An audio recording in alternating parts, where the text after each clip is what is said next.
Welcome to the Thursday Night Tailgate. This is our Week 5 edition where we're going to be recapping Week 4's exciting action and taking a look ahead at the Week 5 matchups in the Anthracite Football League. It's a great time of year. You know, we're just about at the halfway point. Once again, we got a new locale that maybe Coach McGardick will tell us a little bit about. Yeah, this is one of my favorite places to be here. I'm at Attorney Mike Garfield's backyard kitchen here. We'll give you a little tour later. He is my father-in-law, and I've been coming here now for a decade and a half and getting some great cooking here, great cuisine, and the only thing almost as good as the cuisine is the price. 15 years and 16 years, and I haven't paid for one meal yet, so we'll explain a little bit later why this is one of my favorite places, but he graciously offered. He's going to cook for us tonight after the show, so what's a Thursday night tailgate without some food? Absolutely, absolutely. And, you know, this year's our first year doing the show, and, you know, as you guys have mentioned, it's what a great year to start this. I mean, once again, some exciting action in Week 4, so we're going to get right to it. Week 4 recap. First game we're going to talk about is Pleasant Valley Lehighton. You know, Lehighton, a bit of a resurgence here under Coach Tom McCarroll. Started out the season real strong. Had a big game against Pleasant Valley this past week. Pleasant Valley very strong as well. Pleasant Valley came on top of that one with the final score 28-6 over Lehighton. Drops Lehighton's record to 2-2. Guys, what do you take from that game? I mean, both ways, there was a lot of defense in the game. You know, neither team had over 250 yards of offense.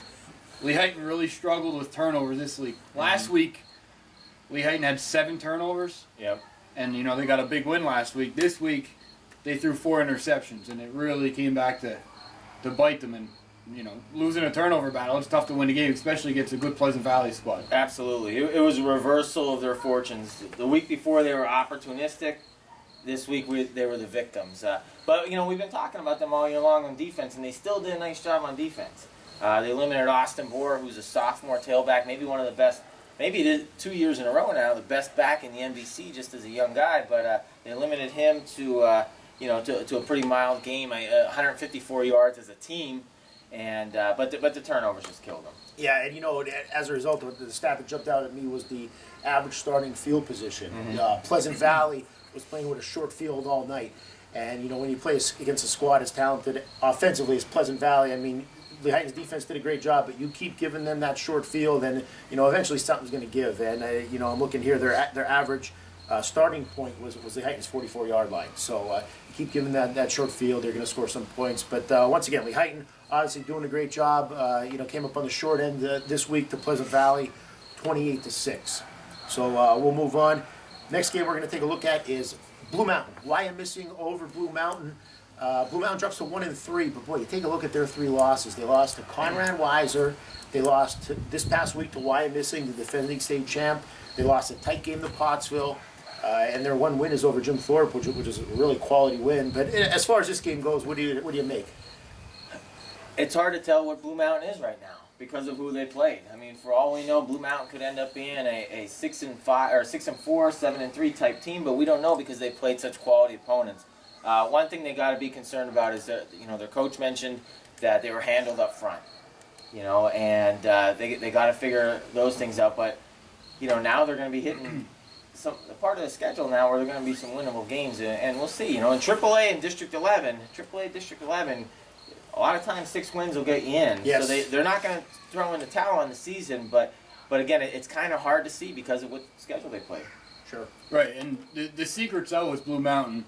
The first 3 weeks, Will Bornstein had monster games every week. Last week, he had 15 carries, 19 yards. So Wyomissing's game plan had to be, let's make somebody else beat us besides Will Bornstein. Absolutely. You know, and Graspy threw a touchdown, ran for a touchdown. That was the 13 points they got. But, you know, defensively, Blue Mountain played pretty well. Again, you know, and they've been, yeah.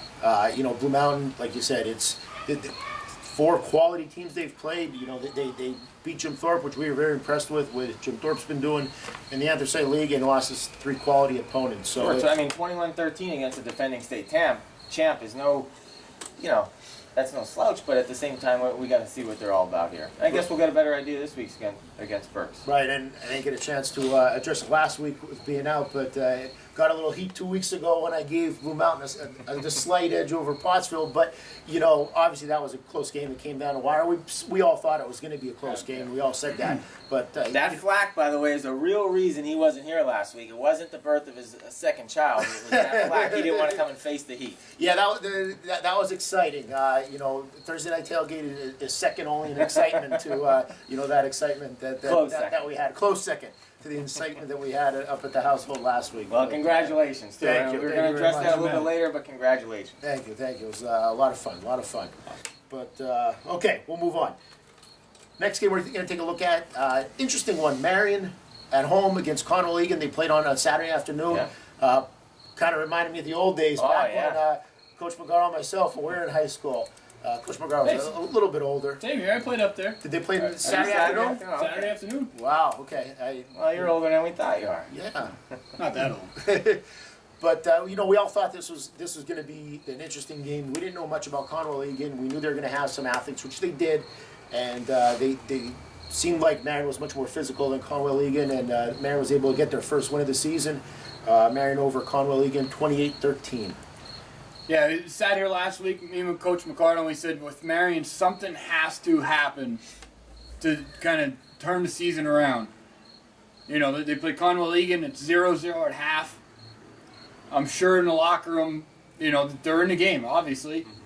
And they come out, Lucas Damian, senior, steps up, 66-yard touchdown pass. A couple minutes later, it's Lucas Damian, pick 6 for a touchdown. Snur's back, they're healthy.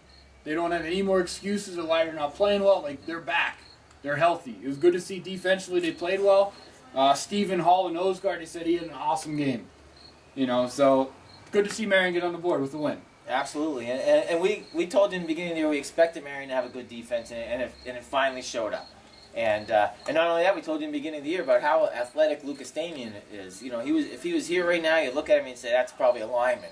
And to go 66 yards for a touchdown and then later a pick 6, that kind of backs up some of the things we were saying. But I know Coach Dukoski really stressed in the paper about how happy he was with the physicality of the team. Yeah. And let's face it, it's football. You don't win football games unless you're physical. And if a coach is saying that he's happy with the physicality, that probably means he was unhappy with the lack of physicality in the first couple games. And they got North Schuylkill this week, which we'll talk about later. You can't win that game without being physical. Oh, absolutely.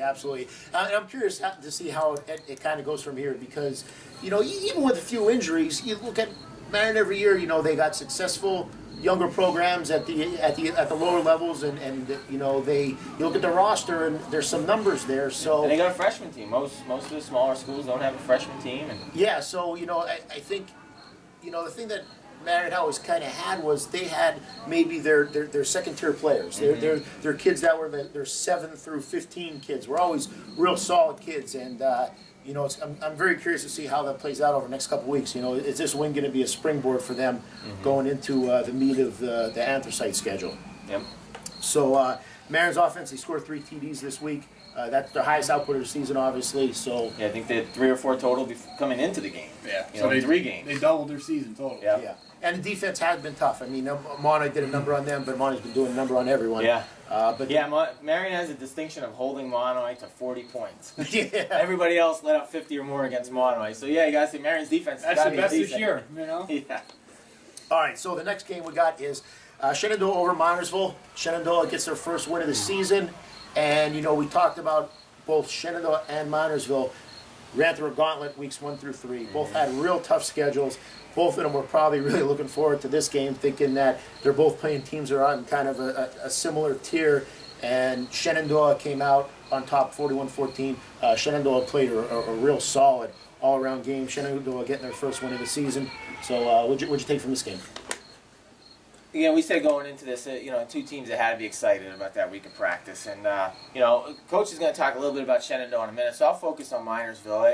And with some coaching experience in the past, I know it's very, very difficult to stay positive, when things aren't going well. But Montoursville's 0-4 right now. But you read Pat Mason's quotes in the paper every week, and he just can't stop talking about how proud he is of the guys. Luke Heffron, their big tailback, their stud, their leader, he went down with an ankle injury. He said that the other kids responded well to that. And, and that's not always easy. 0-4, he knows he's young. We said that every single week here.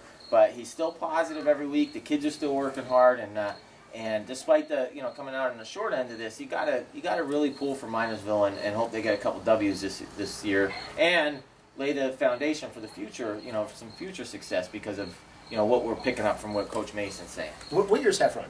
Senior. He's a senior. He is a senior. One of the few that they have. I know, and I thought so. I knew they have 4. I knew they were very young, but Heffron, we talked about him a lot, and we hope you get healthy soon. That's the worst thing we like. Yep. The worst thing we can hear is that, especially a senior, missing some time due to injury. That just stinks. So yeah, we knew he came out. He came out in crutches in the second half. He was wrapped pretty heavily, but hopefully, it's something mild ankle, and he'll be back. But Shenandoah, let's talk about them. I mean, Shenandoah, what was the final? 35-14? 41. 41-14. 41-14. They went to the air. Is that correct? 41-14? Yeah, that's correct. And, they went to the air. As well as that, they showed some balance. Yep. And, Nye had another 100-yard game, 2 touchdowns. 3 different guys caught touchdown passes, Herb, Storm, and Maskornik. 3 names that we've heard before. And hey, Shenandoah, we said it before, they improve week by week. They always do. They have tough kids. When you play them at home, they're really tough. And you're going to talk about the stud that they had last week. Yeah, and that brings me to Ian McCall. Ian McCall is, after much thought and deliberation, a lot of nice performances this week, but Ian McCall is my hardcore performance of the week. Ian McCall, I mean, the thing that I looked at the most is that Shenandoah, they needed that win. Yeah. They needed to get a win because, they got through that gauntlet and they have some games ahead that I'm sure they feel like are going to be much more competitive and games that they could win. And districts in Eastern Conference are still on their Absolutely. goals, I'm sure. Absolutely. And Ian McCall, just a sophomore. Just a sophomore. Over 300 yards, 314 yards passing, 3 touchdowns to 3 different receivers. I was super impressed with the performance that he had on Friday night. That was something that I think Shenandoah really needed. We talked a lot in the beginning of the year about Maskornik and Kane Herb, and then we started talking about Nye. And Shenandoah has some players, and McCall is somebody that in the beginning of the year we didn't talk about as much. We weren't even sure where he was actually going to be on the field. But boy, what a big performance! So Ian McCall's my hardcore performance of the week, and congrats to Coach Max Simic on his first win in his coaching career. Yeah, we can't forget that. We can't forget that. And one thing, going back to that, at the beginning of the year, we didn't know if it was going to be McCall or Maskornik at quarterback. And I'm thinking to myself, Maskornik's a stud. I mean, last year as a sophomore, him and Mervyn were very good receivers. Yep. And then I'm thinking, he's going to be the best athlete they have. They're going to have him at quarterback. Well, I think now we understand why it was a quarterback battle. The competition there through camp, and I mean it's really paying off now. It's nice if you can keep Maskornik at receiver. Yeah. That got an extra guy out of the box. That opens up more running lanes for Nye inside. And you guys know for McCall as a sophomore and a quarterback, halfway through your sophomore year, you become a junior, Sure. and you become a better leader, and that's going to be huge. Early on, probably nerves and all that kind of stuff, feeling his oats, tough gauntlet of a schedule. Now, he's like an upperclassman now, and over 300 yards, pretty impressive. Yeah, it was got to do wonders for his confidence, and Ian McCall, congratulations on the breakout game. Coach Randy Maximic, congratulations on the first win of many we're sure up at your alma mater.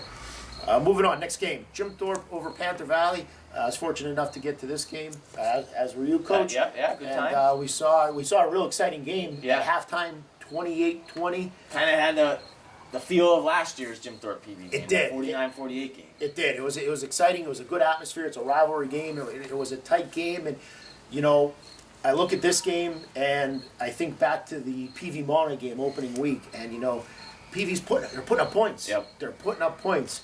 But Jim Thorpe put up a lot more. I mean, Jim Thorpe came on top of that one. They outscored them 21-0 in the second half, and Jim Thorpe won 49-20. But a lot of good for both teams coming out of that. Jim Thorpe over PV 49-20. Yeah, I mean, it's nice to see Thorpe, and we said it week in and week out. If PV doesn't stop people on the ground, they're not going to throw the ball. RS2 last week, he threw the ball 3 times. Yep. He ran for 129 and 2 scores. St. Hill ran for 244 and 2 scores. And then Robert Heller ran for 76 and a score. So, I mean, Jim Thorpe, they're starting to spread the ball around a little bit more. They are. There was another kid, too, a receiver. They got a couple carries. I think it might have been Mulderick. Oh yeah. I think he With had the a 3 couple picks last carries. week, yep. You know, he had another pick the other night again, Yeah. so he has 4 in 2 weeks Yeah. now. So, I mean, now they're going to go up against McColl next week, so I'm sure they're going to air it out, and maybe he'll get another pick or two. But Jim Thorpe looks tough. You know, PV, they got some playmakers too, and they just, you know, struggle to stop people right now. Yeah, I mean, speaking of PV's playmakers, we talk about it every single week. I don't think we went by without talking about him. Kyle Football. Kyle Ferryman, we found out that's his nickname, and what a fitting nickname for him because he just plays the game the way it's supposed to be played. You know, and he had another great game, 17 rushes for 132 yards with 1 rushing TD, 1 passing TD. Richard Nace had another nice game, 13 carries, 73 yards, and a TD. Had some big hits on defense. Yep. You know, some of those where you go, ooh, you know, the whole crowd you can feel going. And another shout out to freshman Anthony Mahalik. You know, you mentioned him earlier in the year. Absolutely, and only a freshman, and he had a big 74-yard TD reception last week. But PV, obviously, I just talked about 3 guys on offense. They got to shore things up on defense. It's that simple. Right, and you know, speaking of their defense, and speaking of Kyle Football, and you know, we try to hide our PV bias as best we can, and you know, but we are from Panther Valley, and I couldn't help but see the performance Kyle had on the defensive end. Oh yeah. You know, he had, I think, 15 tackles, or was at least involved in 15 tackles that I saw in the first half alone. You know, just something that we were looking at. It was super impressive. You know, the kid was all over the field, and you know, like I said, you know, going into this game, Monty area, Jim Thorpe, he's putting up points. You know, if they could get it together on defense a little bit, boy, there's wins out there. I saw Kyle the other day, and I told him I want to put a pedometer on him for the next game they play to see how many miles he runs from pregame to the last whistle. So we'll see if he does it for us. I'd be curious to see what he runs. Hey, before go ahead. I'm sorry. No, go ahead. Before moving on from Panther Valley, some of you may have noticed I got an Army shirt on here, and I just want to plug Richie Smith, graduate last year at Panther Valley. He dressed against Wake Forest this week for the first time after having a big JV game last week, 150 yards. 2 TDs in the JV game, and he got the call up. So Richie, congratulations! We're all proud of you. And you know that's a bit of a homer plug there, but Richie's a great young man. Good luck, Richie. That's awesome. Great job, Richie. And hey, you know, speaking of plugs, if any of you guys out there watching, you know somebody from the Anthracite League doing something at the college level that we haven't mentioned or deserves a shout out, let us know. We'll gladly talk about it. Okay, next we got Monte area and Tamaqua. Boy, this was a game that we were all super excited to see how this was going to play out. Tamaqua seemed to be healthy, you know, seemed to have things rolling a bit, and we knew coming in that Tamaqua was one of the league favorites. I don't want to mention any names like Coach McGardle or anything, but some have picked them to win the league this year, and they still have a chance. And, hey, rightfully so. Tamaqua's obviously a very solid squad. And we thought this was the week that it was going to be, you know, are they back? Are they back? And this was going to tell. Or is Monte area for real? I feel like we say every week, is Monte area for real? You know, people from Monte area got to be saying by now, yeah, we're for real. You know, we do it every week. And Monte area, once again, they threw up 53 points against Tamaqua. 35 in the second quarter. Monte area beats Tamaqua, runs their record of 4-0. Sole possession of first place in the Anthracite League. 53-28 over Tamaqua. So what'd you take out of this one? I mean, it's an impressive performance. It really is. You look at Tamaqua's defense has been a strength of the league last couple of years. I mean, you think of good defensive teams, and Tamaqua's up there every year. Yep. You know, they're a sound fundamental team, and then you look at what Monoy did to them. You know, Maymont again, you can't say enough about him. 232 yards. He had 5 touchdowns rushing and 2 passing. He had 7 total touchdowns. It's like video game-like numbers. We said it before. And we were talking before about how many yards Zach Barquette had at Haven a couple years ago. I'll tell you what, Maymont's, I'm not putting him in Barquette's category. Barquette was... But just numbers-wise, justifiable. You know, early in the year right now, 4 games in, it's impressive. It really is.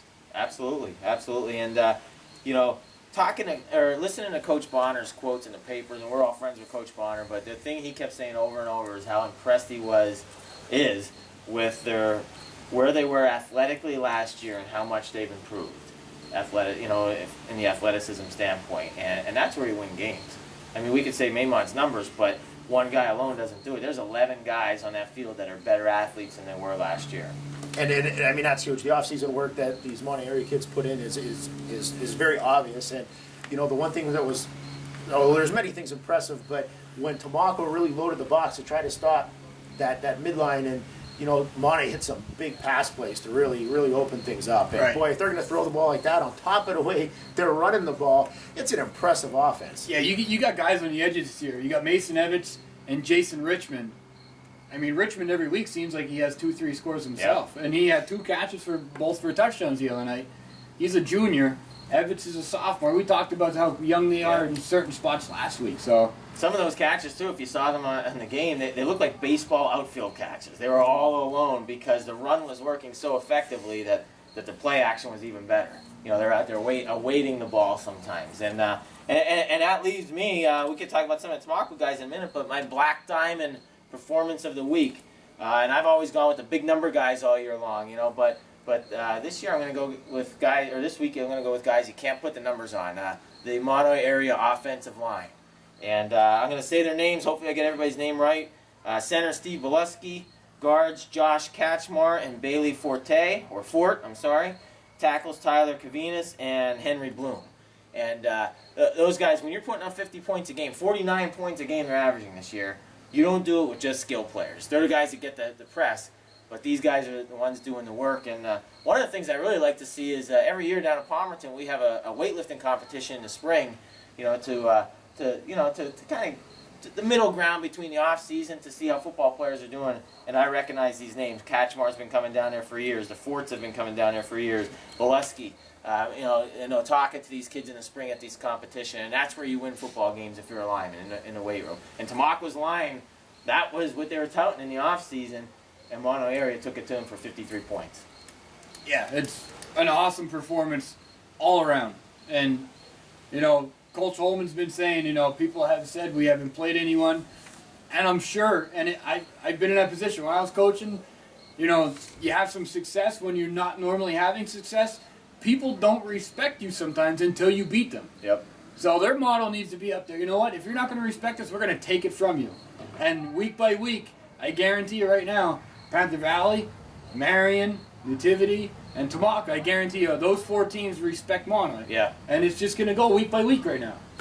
Who said that Mono was going to be one of the teams that could get into that upper echelon of the AFL? I think that was all of us. I think we might have talked about that Absolutely. in the beginning of the Hey, year. tell your friends. Tell your friends about Heard it. it here first. Don't tell them about my Tomako predictions, but tell them about the Mono. But yeah, I mean, and some of these guys are talking about, that we know for a fact. They're talking about the Monet linemen. We talked about Kyle Ferryman. We know Lucas Damien. One of the things that we know that they all have in common is the work they put in the offseason. Yep. And now we're sitting here coming into week 5 talking about these kids. It's not a coincidence. Those guys putting a ton of work. All right. Next, our game of the week, which Tomako Monet area. That was our honorable mention. Yes, it was close. But based on recent history, we had to go with North Schuylkill over Schuylkill Haven as our game of the week. North Schuylkill, 19-0 over Schuylkill Haven. Boy, interesting performance. Statement game. Shook things up. Leaves Monet as sole possession right now. The only undefeated team in the AFL after just 4 weeks. Boy, things are getting interesting. North Schuylkill 3-1 now. Schuylkill Haven 2-2. North Schuylkill over Schuylkill Haven 19-0. Yeah, North Schuylkill. 2 weeks ago, we sat here and talked about how, not here, but on the show here, we talked about how impressed we were with North Schuylkill's balance, how they were able to throw the ball. And then the next week, they couldn't throw the ball at all. And now they return a week later again in the biggest game of the year so far, and they were able to throw the ball successfully. Bobby Grigas had 2 big touchdown throws early in the game to Glenn Weiss, and that was the difference. In a tough, we all know Schuylkill Haven, North Schuylkill, tough, grinded out football, and the fact that they were able to pop 2 big passes in the first half there was the difference. And they held on for the lead, with great defense. That defense that we heralded all year long, that I'm sure you'll mention here. But for North Schuylkill, we started doubting them last week. Thorpe ran all over them. Maybe they're not North Schuylkill after all. They got a coaching change. They got some young kids. Maybe they're a year away, and then they come back the next week and shut out Schuylkill Haven, the league favorite. Right. We talked about North Schuylkill's defense. And I'm sitting there thinking about it, and I talked to one of the assistant coaches, and they said, you know what, I think that might have been the best thing that could have happened to us. Right. Our kids thought that, they're just going to manhandle everybody, this and that. Went into Jim Thorpe, we talked about it. Probably a little overconfident, looking ahead to Schuylkill Haven. Yep. And they got smacked around a little bit. They had four or five turnovers last week against Thorpe. They had 0 turnovers this week. That's what jumped out at me. The 0 turnovers against That's it. Haven. That's impressive. Yeah, through the first 3 games, I think they had 9 turnovers. They didn't have any week 4. Yep. So, I mean, you look at it there. And Coach Hall said that. He predicted it. Absolutely. Said, this is going to be our downfall if we don't fix this. Yeah, I'm sure they worked on it all week. But that brings me to my defensive call cracker of the week, and that is Major Jordan. Freshman. And we talked about him 2 weeks ago. You heard about him here before anywhere else. You were all over him. I was all over him. Everything I heard about this kid was just, people are excited. And freshman linebacker, fullback. You usually don't put freshmen in those positions. You No. hide them in the secondary or wide receivers, but And I mean, he was all over the field, silent to silent, making tackles. You shut out Schuylkill Haven. You know, it takes a performance like that. Their defense got it before. Now I'm giving it to Major Jordan. I'm hoping that he can just keep rolling and be something special in the next couple of years.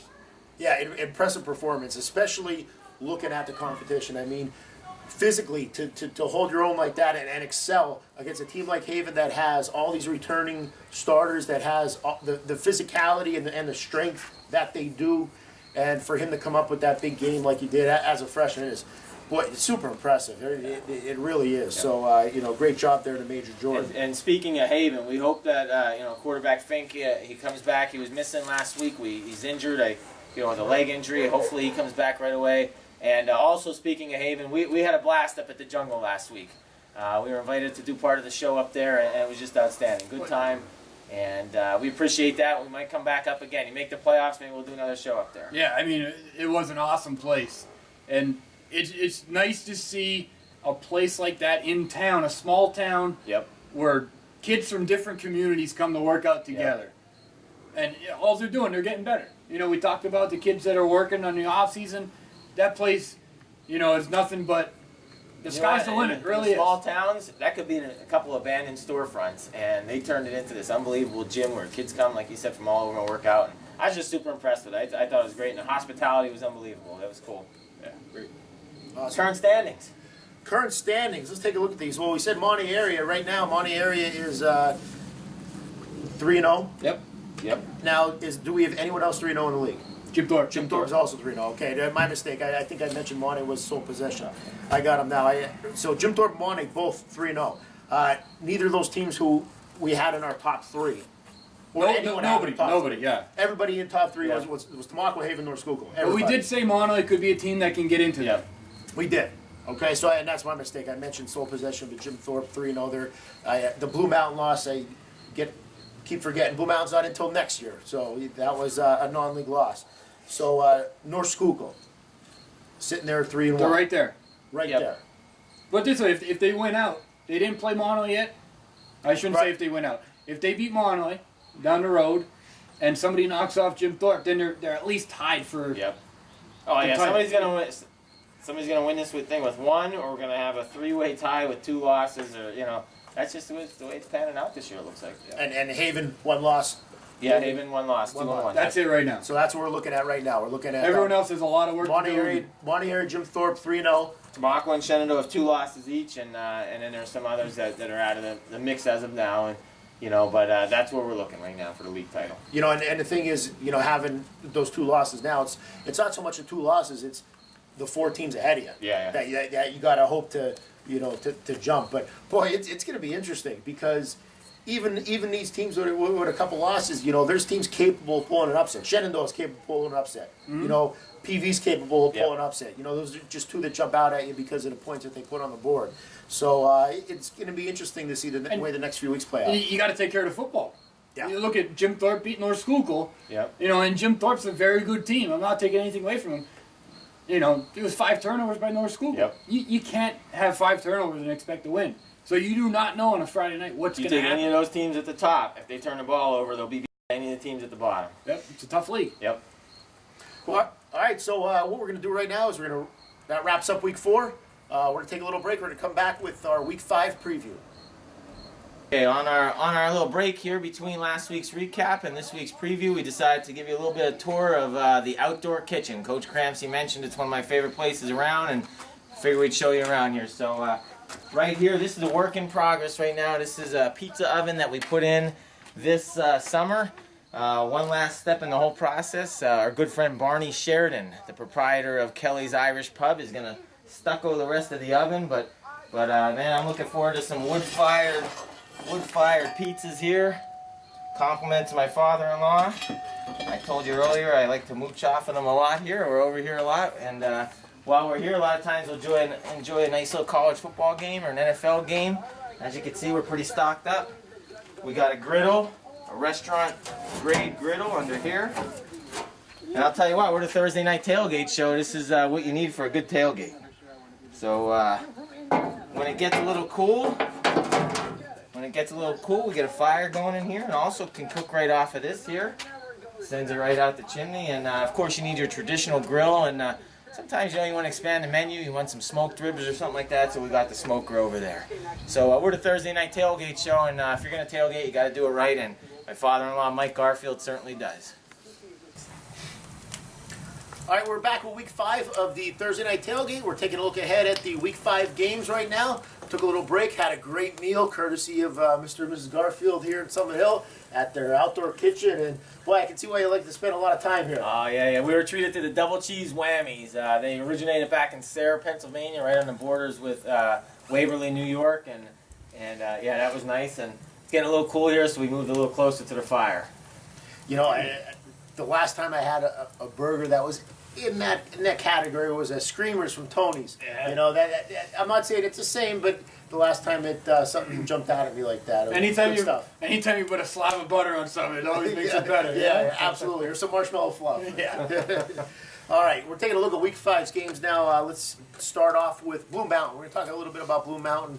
Blue Mountain 1-3, but we said their schedule's been very tough. They played 4 tough teams. Yep.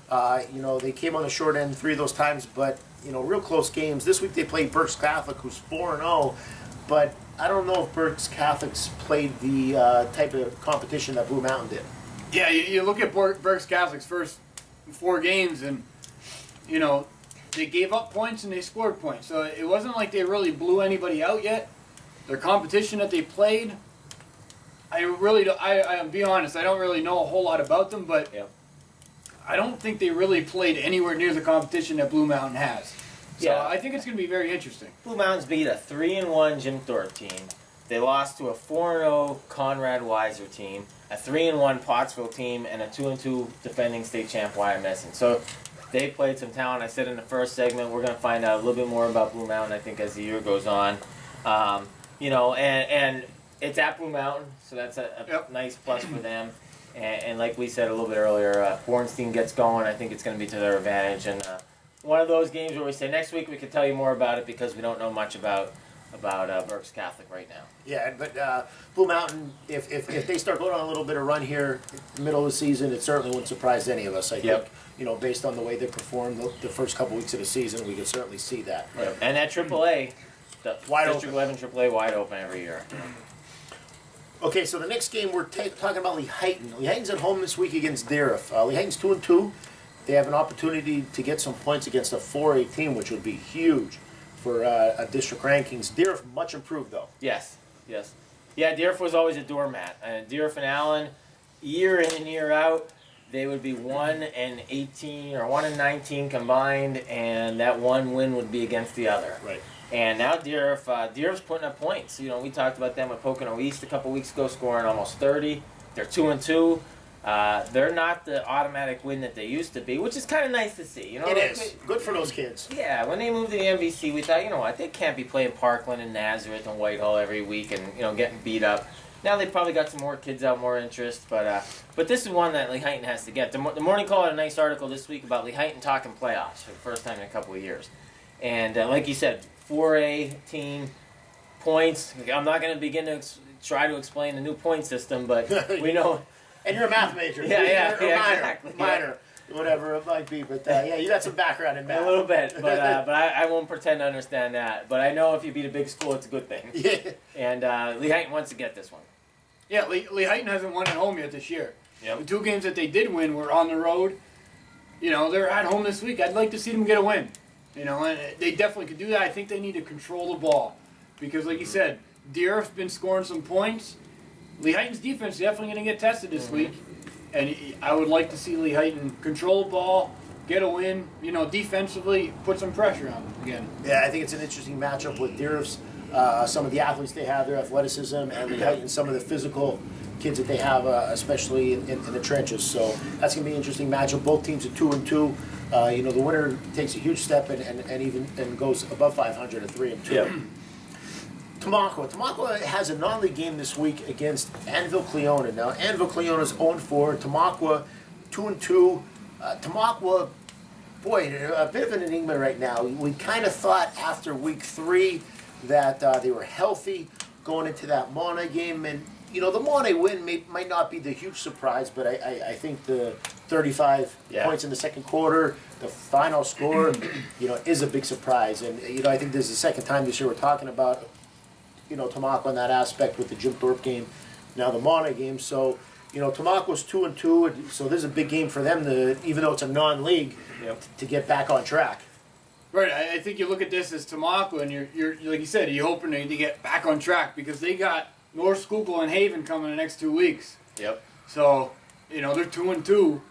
And Annville Cleona, they're 0-4, but every game that they've played has been a pretty tight game. Yeah. And Tamaqua needs to come out and play defense like they've been known to play. Last week, I think things snowballed for them a little bit, which it happens. It does happen. It happens. Sure. You're dealing with young kids, and when things go bad, it goes bad. But I'm looking for a big game here from Tamaqua to get back on the roll here. Yeah, absolutely. And I like, you said they were an enigma, and that's why I have in my handwritten notes here. Who is Tamaqua this year? I think we need to find that out. 4 weeks ago I was saying they're the top dogs. Then they lost first week. Then we're like, oh, maybe not. And then they come back strong 2 weeks, and then they suffered a tough one. Most coaches would say if we let up 35 points in a game, we're losing. They let it up in a quarter. So we don't know who Tamaqua is yet for whatever reason. Some of the hype going in, some of the pressures of the repeating, some of the injuries. There's all kinds of things, but they need to establish an identity, and I think they need to start doing it this week against a team we don't know much about. But if they do that now, then, going into Haven and then North Schuylkill, we'll get a really good idea. 3 weeks from now, we'll know exactly who Tamaqua is this year. Yeah, it is a huge game. Regardless of it being non-league, this is a huge game. This is a huge game for their mindset. I mean, let's face it, when you're a high school kid, you get on the field Friday night, you're not thinking whether that guy across from you is a league opponent or non-league opponent. Tamaqua, this is one they need to get. Against Annville Cleona, and being at home is a big advantage for Tamaqua, and they could get to 3-2 and get right back on track. Yep. Next, we got Panther Valley at Haven. Panther Valley, we talked about them in the first segment specifically about their offense. I mean, they're scoring points. Mm-hmm. They played Maunay area, super tough. It was a game till the fourth quarter, and they played Jim Thorpe very tough this past week. You look at the teams that PV lost to. PV lost to Schuylkill Valley. They lost to Maunay area. They lost to Jim Thorpe. Those combined records are 11-1. Then on the other side, you got the defense. Can they start slowing some teams down? Because they obviously have the capability to score some points, especially with Kyle football. So, PV at Haven. Yeah, I mean, speaking of Kyle football, I'm looking forward to seeing the games at Haven. And Kyle Ferryman's put up some awesome numbers this year. Yeah. And now he's going to be on the turf this week. Yep. And I really think the turf makes the quick guys quicker. Absolutely. Those big guys, it doesn't help them a whole lot. But those guys that are light on their feet like Kyle, I really think I'm anxious to see what he can do. Haven's banged up. Yep. Quarterback's out. They lost a couple linemen during the game. I don't know who's going to be back, who's not going to be back. You hope this is a game where Haven's not looking ahead. And I wouldn't think they would be. I would think they're licking their chops thinking, we need to get back, and that's going to be our only loss in the league this year. So it's going to be very interesting. Absolutely. And what it boils down to, and we don't want to be like a broken record, but it is what it is, Schuylkill Haven runs the ball. Coaches made light of the trick plays that Coach Farr calls occasionally called forward passes. But they like to run the ball. Panther Valley hasn't been able to stop the run, so if they could somehow figure out a way to stop the run we don't know if he's playing, but nonetheless, Will Casella, who we got to meet last week on the show here, Great kid. great kid, great personality. But I could see them just pounding him until PV could stop it. So they have to show up with that mentality this week that they're going to tackle whoever has the ball. And going back a little bit here, backtracking. That's the stat of the week, though. PV has lost to teams with a combined 11-1 record. I didn't realize that. As a PV fan, you had a 4-0, a 4-0, and a 3-1 team that they lost to. So who knows? Maybe that they're the surprise team that we don't know much about yet because they've played such a tough schedule. Yeah, and there's a lot of games to be played. So it'll be interesting to see how that plays out. Last week, obviously, I was out. I didn't get a chance to get up to Haven, but watching the interview, little sidebar for you Haven guys that got interviewed. I was as a coach, and the teacher, just watching you guys on film and talking about your season. Super impressive, and it was great to see. It's obvious that you guys got a lot of pride in what you're doing up there in Haven, and it was just great to see as a teacher and coach, and keep it up. It's that's what it's all about. Hey, Mike, Nathaniel, and Will. One thing about last week's interview, Coach Farr was a little upset with you guys. When I asked you if you had any goals for this season, he said your answer was supposed to be that you practice on Thanksgiving Day. And he was disappointed that you didn't say that, so I just wanted to point that out to you guys. But everything else was perfect, man. You guys were awesome. It was a lot of fun hanging out with you last weekend. Well, you're practicing on Thanksgiving Day. You had a pretty good season. Yeah, absolutely. So, best of luck there. All right, moving on, we're going to take a look at North Schuylkill at Marion. North Schuylkill at Marion, we're getting a little low here, Coach. Yep, I'm going to replenish. You guys keep on going. All right, go to it. North Schuylkill at Marion. North Schuylkill, boy, right back on track. North Schuylkill, huge win over Haven. Marion coming off their first win of the year. And, I talked a little bit about this in the first segment. With Marion, we had a few injuries in the first few weeks. But all of these teams we're talking about in the AFL, they have players that could play with anyone. For Shenandoah, you have Maskornik and Kane Herb and Nye. And, from Minersville, you got Heffron and PV, Ferryman, Nason, all these guys we've been talking about. Marion, Auguste, Damien. But the thing that had set Marion apart in previous years was their depth. And they have the numbers, and they have those, successful teams at the freshman and JV level. Yep. And, I think this is a week that it's time for those guys to start producing. We're seeing it from Auguste. We're seeing it from Damien. Snares back at quarterback, and it's a huge week for them against North Schuylkill, coming off of a big win. So this is an interesting matchup. Yeah, let's face it. I mean, we talked about this last week. We said if Marion's 0-4 going into this, they're looking forward to the next season, basketball or whatever it might be. And you never say that because it's football season, but they get the win. So now there's that glimmer of hope now. Sure. So 1-3. Now they're saying, you know what? Somebody in this league might win this thing with 2 wins. Why can't it be us? And who better to come in than North Schuylkill, coming off a huge win against Haven. Marion has an opportunity immediately after their big first win to prove whether or not they're one of the big boys. So I'm looking forward to this outcome probably more than any of this week. I want to see what happens. Yeah, it should be an interesting matchup. I really think North Schuylkill got punched in the mouth against Jim Thorpe.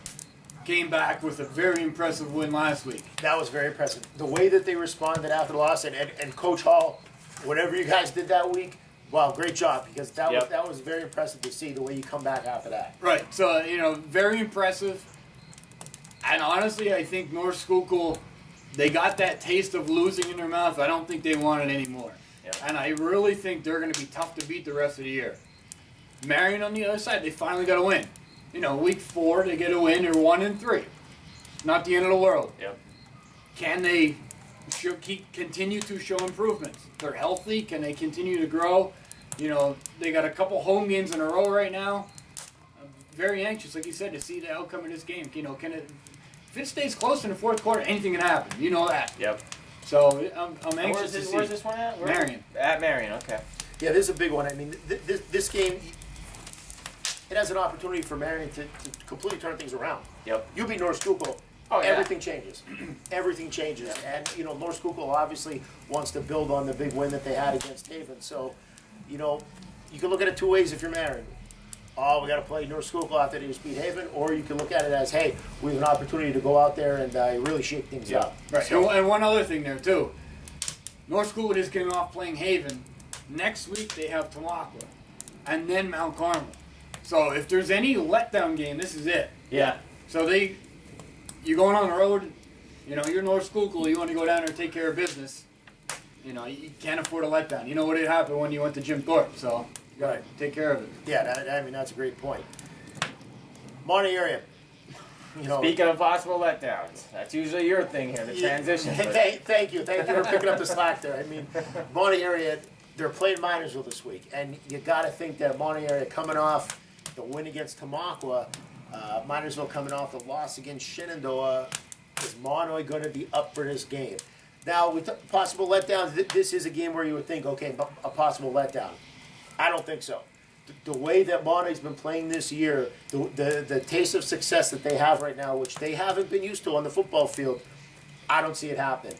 Minersville's, obviously we said a bunch of tough kids, but if they're expecting Monty area to have a bit of a letdown, I kind of don't think that's going to be the case. I think Coach Holman has those guys believing.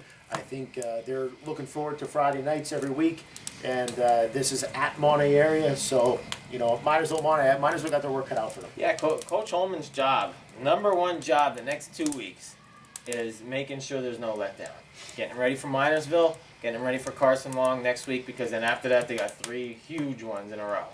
And there's nothing, I mean, they can work on X's and O's, they can work on in the weight room, they can do all that stuff, but number one right now for him is getting these kids mentally prepared, because no matter how much we talk about it and how much he knows, 17 and 18-year-old kids their minds can drift, and they can start thinking, easy next 2 weeks. So that's, we could talk about stats, we could talk about scheme, but none of that means anything if these kids aren't mentally ready. And I agree with you. I think they're going to be ready. Right. Well, one of the things that I noticed about Mono this year, which from week to week seems to be a problem, is penalties. Yeah. You know, from week 1 against PV, penalties were a problem, and it kind of continued on through the season. So, you know, at this point, it's one of those things, like, if anyone's going to beat them, it's going to be themselves, especially this next 2 weeks, you know, when they're expected to win. You can't look past anybody. You know, you got Minersville coming in. I'm anxious to see for Minersville, if Heffron's out, who's going to step up? Yep. You know, Coach Mason talked about, in the summer when I talked to him, he said that the kids they had showing up, the effort was better than any he's ever seen. We haven't heard one negative thing from him, which is you know, awesome. which I don't expect him to miss a beat. You know, obviously you lose a kid like Heffron, it hurts. But I'm sure somebody else is going to step up. They're going to have another feature back come in there. Yep. Put it this way, they're going to battle. They battled North Schuylkill tight first half. Yeah. It's going to be a battle. You can't look past anybody in this league. You can't do it. And you know, when you're coaching a team that's not successful, you tell them, hey, we might not make the playoffs this year. We might not have a winning record right now, but let's spoil someone else's season. Yeah. Monoi's thinking AFL title right now. Let's ruin that on him. And that motivates young people. It really does. Right. One other thing from that game. 9:30. Dylan Maymod. That's impressive. 930 yards already in 4 games. Now, we looked at a few different papers, so Dylan, for a couple yards off either way, please forgive us, but we know you're pretty darn close to 1,000 after 4 games, and boy, that's impressive. Yep. And you know, one other thing we were saying, that Saturday morning when everyone wakes up from playing their game, you're already halfway done your season. Yep. So especially the seniors, it goes quick. It really does, and every week matters, and enjoy it. Really. When we were doing these notes and I saw week 5 at the top, I'm like, oh my God, this is flying on by. And I know we say that every year, but man, you got to enjoy it. Yeah. Quick shout out, Nicholas Fort. I hope it's Fort. If it's Forte, I apologize. I think it's Fort. The lifting competition, I always used to say Forte, and they corrected me. I think it's Fort. But we absolutely appreciate the input on our Twitter account. Always have great insight and great comments on all positive about upcoming games, and you know, it's guys like you that is a reason why we do this, to keep guys interested and bring publicity to the kids. So keep it up. We appreciate it. And you know what? While we're doing that, one guy that I had a privilege to coach, Kevin Hoban, Panther Valley graduate. We got a message from him 2 weeks ago. He's awesome. He's going to college at Arizona State right now, Mm-hmm. and he said he's absolutely thrilled to watch the show every week. He wishes they had something like this when he was playing. When he was playing, he wishes it. He went to Lycoming and played. And he just loves it. My favorite line was, he said he's still got coal running through his veins, and I thought that was awesome. Yeah. So I mean, hey, if this show does it for a couple people, that's what we're doing. We love Coleridge football. we're glad there's other people out there that are into it, you know. So we're gonna keep doing it. All right, cool. So, game of the week. Game Yep. of the week this week. And It was tough picking it. it was tough picking it. I think this is going to be a close one. I think this is going to be a very tight game, and I think it's going to come right down to the wire. Jim Thorpe at Shenandoah. Shenandoah got that taste of victory. Shenandoah's at home. Homecoming. Pierogies and kielbasa maybe for the pregame meal. Who knows? Tomatoes But, and eggs for the bus. On the Jim Thorpe bus on the way in. But Shenandoah, we've been saying it for weeks. They got some talent there. They had a brutal schedule. Jim Thorpe coming in, sitting at 3-0 in the league. Jim Thorpe at Shenandoah is our game of the week. What do you think? I agree with you. We made this our game of the week. We talked about it. This game always seems to be close. Yeah, throw these records out. Last year, Jim Thorpe was 1-9, and this game came down to Shenandoah scoring on basically a Hail Mary at the end of the game. So, throw the records out. It's homecoming in Shenandoah, which is a tough place to play no matter what. Jim Thorpe last week, if there was one thing that kind of disappointed me a little bit, defensively, and I know PV has some playmakers. Yep. Defensively, they looked like they had some holes for a little bit there. Yep. And I really think they're going to get tested this week. Yeah, and I agree 100%. We saw them live. You know, Jim Thorpe defensively had a lot of weak spots, and I know they had some huge wins now, but we got Shenandoah with a young quarterback coming into his own in a very tough environment. I think next week we might be patting ourselves in the back again, saying we picked a really good game of the week, because this could be maybe not the that Shenandoah has to win, but I think it could be the game that's the best game of the week, and say, you know what, maybe we had something there, but this one should be interesting. All right, guys. Well, it's getting dark. Fire's getting a little low. Time for us to wrap this up. Any closing thoughts for this week?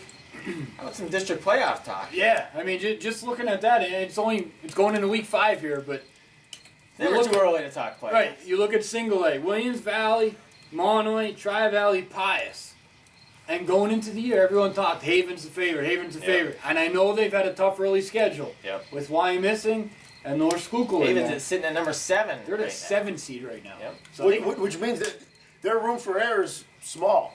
They've lost to quality teams, but they don't have much room for error right they're now. banged up, Yeah. so they got some work to do. You know, in 2A, the defending league champs, Tamaqua. Speaking of sitting at 7, you know, that's right where they're at right now.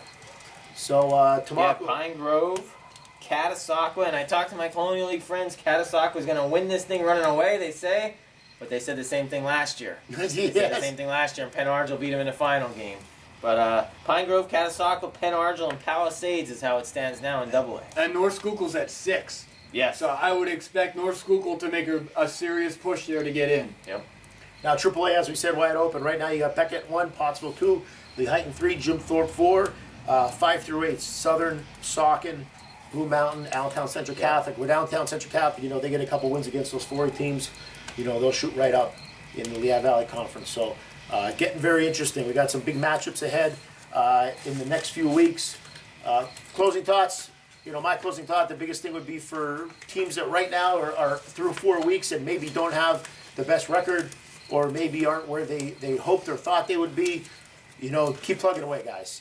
It doesn't matter what your record is for you to go out and make a memory. You know, any given Friday night, you can have a huge game you'll remember for the rest of your life. You can have a huge win you'll remember for the rest of your life. And, you know, when you get on the field Friday night, records just don't matter. So, you know, keep getting after it. We enjoy watching you guys and covering you guys. Yeah, I echo those thoughts. That's what I said about Minersville. You can go out and ruin Monomoy season next week, and that's what makes high school football so exciting. Every year we have a couple of those games where you don't really expect it, and that's why we're here. That's why we got almost 600, 700 followers a week, because I think people feel the same way about high school football that we do in this area. Yeah, I can't agree anymore. You know, we enjoy this so much, you know, that we're doing this show because we love it, and we want to be out there, good publicity for the kids. And every Friday night, it's awesome. It is. You know, you just get a little buzz. You know, you can feel the buzz on Friday after school. You pick up the newspaper, you read the articles, and there's nothing like it. And people who aren't from the coal region, I don't think they get it. I really don't. Yep. It's different in other places. Yeah. Kevin Hoban said that in his email. He's out in Arizona. He said It's the not the same. high schools out here have no idea what high school football's about. Yep. And enjoy it. You never know when your last play's going to be.